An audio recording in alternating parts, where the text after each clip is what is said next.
Setting up a server timeout for Call of Duty can help manage player connections and improve game performance.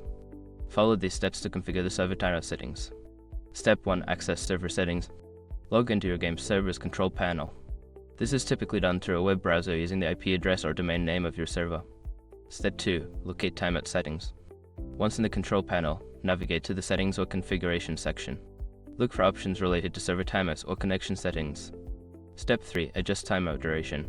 Find a specific setting for server timeout duration. You will need to enter the desired time limit in seconds. For example, if you want a timeout of 30 seconds, enter 30. Step 4. Save changes.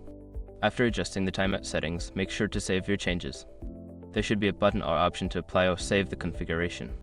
Step 5. Restart the server. To ensure the new timeout settings take effect, restart your game server.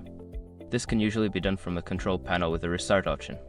By following these steps, you can successfully set up a server timeout for Call of Duty.